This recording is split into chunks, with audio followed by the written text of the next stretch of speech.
La voie veineuse périphérique est un geste fréquent. Elle consiste en l'introduction d'un dispositif médical qui est le cathéter veineux court dans une veine superficielle par voie percutanée. Elle est mise en place à but diagnostique et thérapeutique. Il s'agit d'un geste médical délégable. La nécessité d'un abord veineux périphérique fait l'indication principale de la pose d'une voie veineuse périphérique, dont le but de perfusion de solutés, de médicaments ou de produits labiles de sang. La pose de la voie veineuse périphérique est absolument contre-indiquée sur un membre porteur d'une fistule artério-veineuse, d'une prothèse vasculaire ou orthopédique, d'un membre sujet à une radiothérapie ou à un curage ganglionnaire. Il en est de même pour un membre porteur d'une tumeur maligne.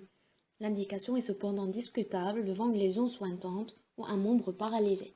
Les veines du dos de la main représentent le site de ponction de prédilection. Le remplacement distal préserve le capital veineux et la constitution de thrombie est rare. La connaissance grossière du trajet de chacune facilite le repérage. Le M veineux est l'emplacement de recours en deuxième position. L'inconvénient autre que le caractère proximal est la présence en regard de l'articulation, ce qui gêne la perfusion. Le repérage des différentes veines peut être difficile chez le sujet obèse. Le choix du calibre dépend du capital veineux du patient et de son état hémodynamique. Les cathéters se présentent sous différentes couleurs, codifiant leur calibre. Ils sont souvent constitués de téflon, de silicone ou de polyuréthane. Ils se présentent montés sur une aiguille interne permettant le franchissement de la peau et de la paroi de la veine. De l'autre côté se trouve une chambre transparente permettant de refléter les reflux sanguins. Le malade est confortablement installé. Il est préférable qu'il soit en position allongée ou en cas de position assise qu'il se soit adossé à un support, préférablement le bras sur un accoudoir. Le kit de ponction est constitué de 3 cathéters veineux courts, un de taille adaptée et 2, plus grands et plus petits, un garrot, des compresses propres, des gants propres, un pansement adhésif adapté à la fixation et pour la perfusion, un sérum, une tubulure et un haricot pour purger.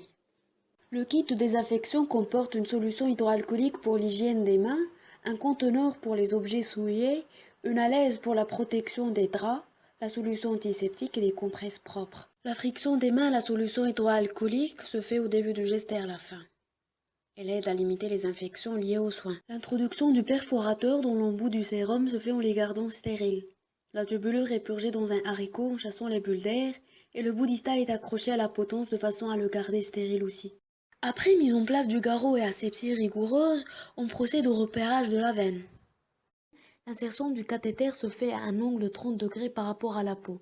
La progression se fait dans le sens du trajet de la veine, en gardant de vue le témoin dont la coloration marque la présence du cathéter dans la veine. Une fois le cathéter en place, l'aiguille est retirée au fur et à mesure que le cathéter est avancé, et puis retirée, le bout distal est alors verrouillé. Le cathéter est alors fixé à l'aide d'un pansement adhésif.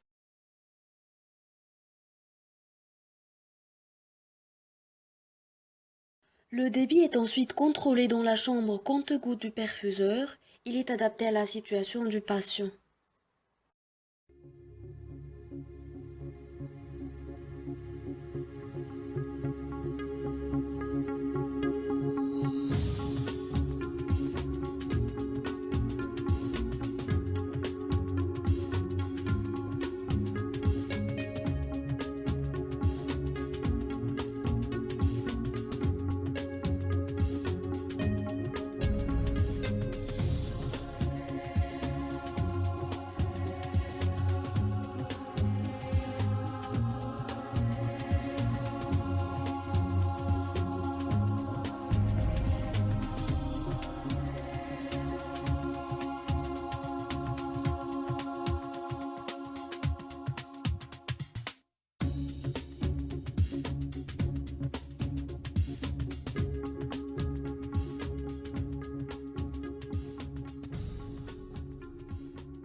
Les complications de la pose de la voie veineuse périphérique sont soit infectieuses, soit mécaniques. Les complications infectieuses sont les plus redoutables. Il s'agit de la lymphangite qui peut être une porte d'entrée à des infections systémiques, ou bien se compliquer d'une collection des parties molles. Les complications mécaniques sont faites de l'hématome et de l'extravasation sous-cutanée des médicaments. Cette dernière peut, en l'absence de prise en charge chez le sujet fragilisé, évoluer vers une nécrose cutanée. Il s'agit d'un geste médical anodin certes, mais qui n'est pas dénudé de complications.